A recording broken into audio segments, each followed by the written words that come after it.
In what remains an unsolved crime to this day, the disappearance and the death of a young woman years ago has been forgotten by most residents of a small community. Today we look back at what we know and what we still don't know about this tragedy.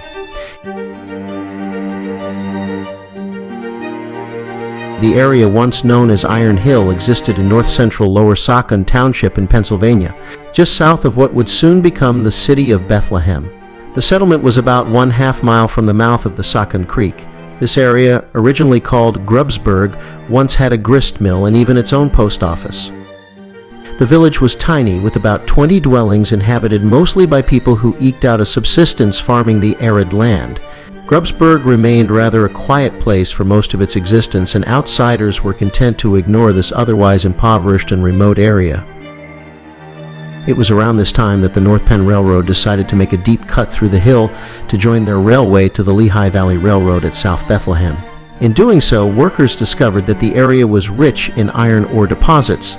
Before this discovery, no one knew that so much of the material was so convenient to the fledgling Bethlehem Iron Company facility, which had begun operation along the Lehigh River around this time. The rich vein of material so close to the plant caused the village to become a very valuable piece of property. Other iron companies in the area became fully aware of the source of material, and representatives from as far away as Catasauqua sent people to scout the area. Since the only way to transport the ore was by horse-drawn wagon, the area was deemed to be too remote and not cost-effective for the crane company, so they looked elsewhere. But for the Bethlehem Company, it was a mere 2 miles from the hill west toward the Riverside plant. The iron company quickly moved to acquire the property rights. However, standing between the large company and the mineral deposits was a feisty and stubborn farmer whose land covered more than 20 acres of Grubsburg. That farmer was Ezekiel Snider. Snyder was a third-generation landowner who traced his lineage in the area to the 18th century.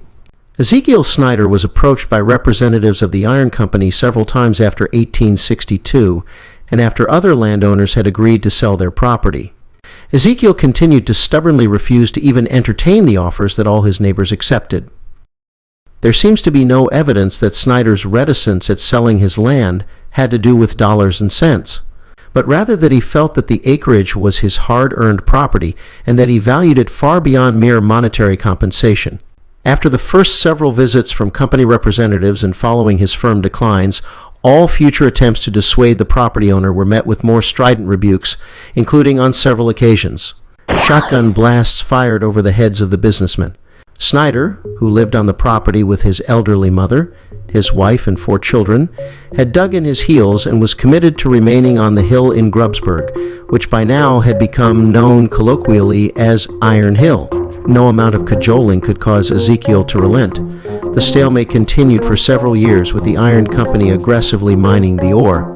Soon, deep pits, some up to 60 feet in depth, were created on either side of the Snyder property. Workers toiled around the clock, excavating the soil and, in some cases, using dynamite to loosen the somewhat rocky terrain. The disruption to the otherwise quiet area was beginning to cause much concern for the Snyders. In this period, there were continuing disagreements between Snyder and the company. Threats and counter-threats were levied. The company even tried to evict the family by engaging a legal team. In November of 1874, Ezekiel was awakened late one night by the sound of his dogs barking. He found his barn afire. The structure was a complete loss, and Ezekiel blamed the iron company.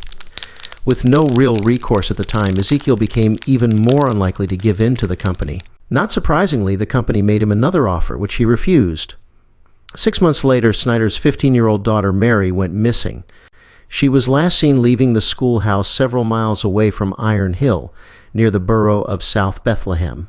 Snyder made inquiries to local authorities, but the investigation reached a dead end. Ezekiel and his family were heartbroken. Perhaps more importantly, Ezekiel Snider lost his will to resist the overtures of the iron company, and in March, he gave in and sold his property for $800. The Snyders moved away and were never heard from again.